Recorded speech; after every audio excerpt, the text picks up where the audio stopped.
भारत की खोज किसने की? क्या कहा आपने? Vasco D gamma? क्या यह सच है? क्या सच में वास्को डी गामा ने भारत की खोज की थी? आखिर क्या है भारत की खोज का सही इतिहास? आज के वीडियो में हम आपको कुछ ऐसा बताने जा रहे हैं जिसे सुनकर आपके दिमाग की बत्ती गुल हो जाएगी और आपको यकीन नहीं होगा कि आखिर भारत की खोज कैसे हुई, किसने की। तो वीडियो को अंत तक जरूर देखिए। 20 मई 1498 ये वही दिन है जिस दिन एक यूरोपियन जहाज केरल के कालीकट तट पर पहुंचा। उसके बाद भारत का इतिहास हमेशा के लिए बदल गया। इस एक घटना का इंपैक्ट ऐसे पड़ा जिसके नतीजे हम आज तक भुगत रहे हैं। आप सोच रहे होंगे कि आखिर इस दिन ऐसा क्या हुआ था।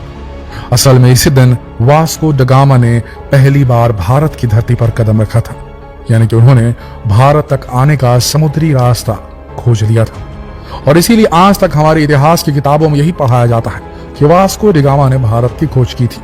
और ये बहुत ही मूर्खतापूर्ण भरी बात है कि भारतीय बच्चों को यह पढ़ाया जा रहा है कि वास्को डी गामा ने भारत की खोज की, जबकि पढ़ाया यह जाना चाहिए था कि वास्को डी गामा ने यूरोप को पहली बार भारत तक पहुंचने का समुद्री मार्ग बताया। दरअसल पहले यूरोपीय देशों के लिए भारत एक पहेली जैसा था। यूरोप अरब के देशों से मसाले मिर्च खरीदते थे, लेकिन अरब देश के कारोबारी उन्हें ये नहीं बताते थे कि मसाले ये अरब देश वाले कहां से लाते हैं।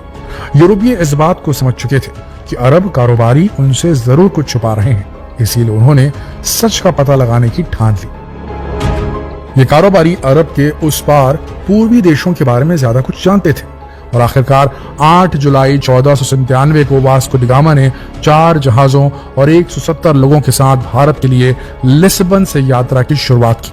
वह अफ्रीका के केप ऑफ गुड होप से हिंद महासागर में दाखिल हुए।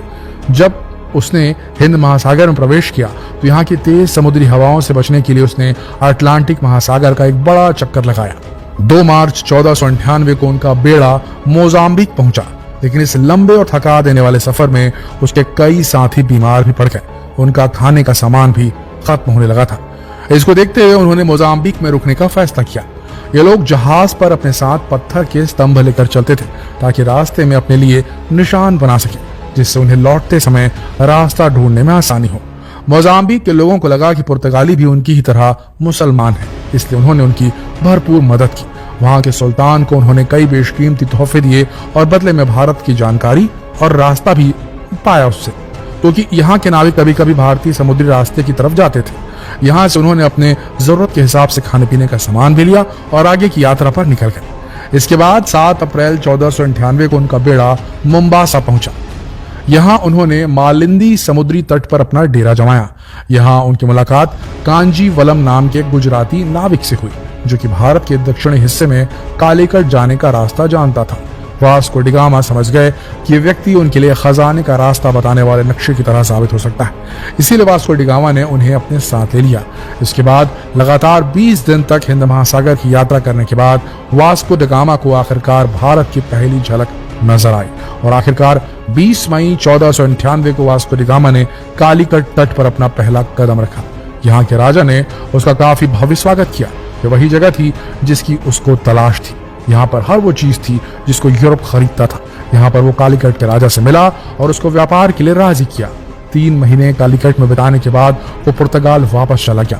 इस पूरे सफर में उसके साथ केवल 55 नाविक ही वापस जिंदा पहुंच सके थे।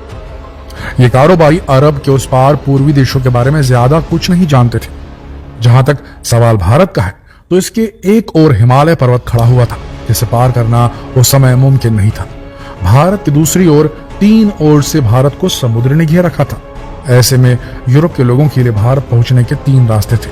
पहला रशिया पार करके चीन होते हुए बर्मा में पहुंचकर भारत में एंटर करना, जो कि काफी ज्यादा लंबा और जोखिम भरा रास्ता था।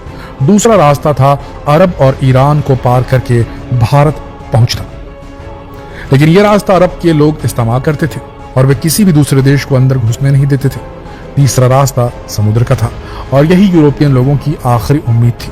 इसीलिए उन्होंने इसी रास्ते से भारत की खोज का बीड़ा उठाया और इस काम का जिम्मा अपने हाथ में लिया वास्को डी गामा ने। हालांकि वास्को डी गामा पहले नाविक नहीं थे, उनसे पहले इटली के क्रिस्टोफर कोलंबस ये कोशिश कर चुके थे। हाँ जी, ये वही क्रिस्टोफर कोलंबस थे जिन्होंने अमेरिका की खोज नहीं, फिर वही गलती, अमेरिका के समुद्री रास्ते की खोज की थी। असल में वो भारत के रास्ते की खोज पर ही निकले थे, लेकिन अटलांटिक महासागर में वो भटक गए और अमेरिका पहुंच गए। कोलंबस को लगा कि अमेरिका ही भारत है, इसी कारण वहां के मूल निवासियों को रेड इंडियंस के नाम से जाना जाने लगा। कोलंबस की यात्रा के करीब 5 साल बाद पुर्तगाल के नाविक वास्को डी गामा जुलाई 1498 में भारत का समुद्री मार्ग खोजने निकले। वास्को डी गामा का जन्म 1460 में पुर्तगाल में हुआ था। उनके पिता भी एक नाविक और खोजकर्ता थे। वास्को डी गामा ने भी बड़े होकर नेवी को ज्वाइन कर लिया। उस समय पुर्तगाल के राजा थे हेनरी द नेविगेटर।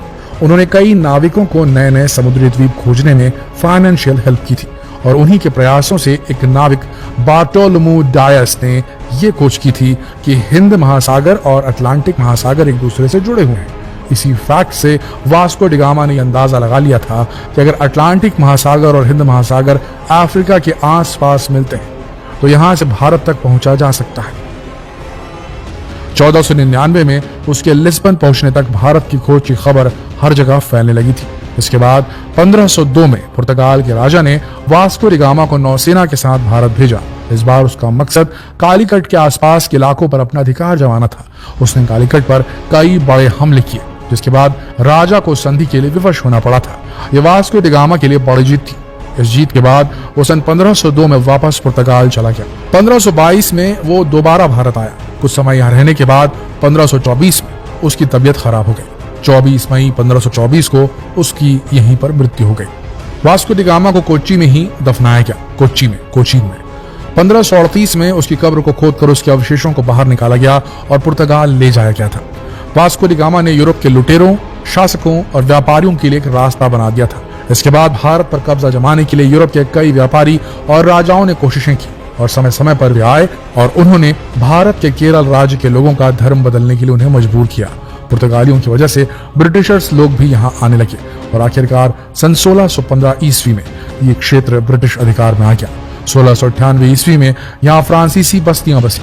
फ्रांस और ब्रिटेन के बीच के युद्ध के चलते यहाँ सत्ता परिवर्तन होता रहा, लेकिन आखिरकार ब्रिटिश सेना ने पूरे देश पर कब्जा कर लिया और व्यापार के बहाने से देश में घुसकर हमारे देश को अपना गुलाम बना लिया। उसके बाद हमारी आजादी के संघर्ष को आप सब जानते हैं। दोस्तों, अब तो आप समझ ही गए होंगे कि वास्को डी गामा ने भारत की खोज नहीं की थी, उसने भारत तक आने वाले समुद्री रास्ते की खोज की थी, क्योंकि भारत की संस्कृति तो सदियों पुरानी है। भारतीय सभ्यता दुनिया की सबसे पुरानी सभ्यताओं में से एक है। इसीलिए तथ्य तो एकदम गलत है कि वास्को डी गामा ने भारत की खोज की थी। तो आज के बाद कभी भी इस फैक्ट को सही नहीं मानिएगा, बल्कि जो ये कहे उसे बताइएगा कि उसने भारत के नहीं बल्कि यहां पहुंचने वाले रास्ते की खोज की थी। दोस्तों, आपको जानकारी कैसी लगी? अगर हमारी मेहनत आपको पसंद आई तो इस वीडियो को शेयर करें फेसबुक पर, व्हाट्सएप पर, यूट्यूब पर। जल्द मिलते हैं आपसे अगली वीडियो में। तब तक के लिए आप सबका इस वीडियो के अंत तक बने रहने के लिए दिल से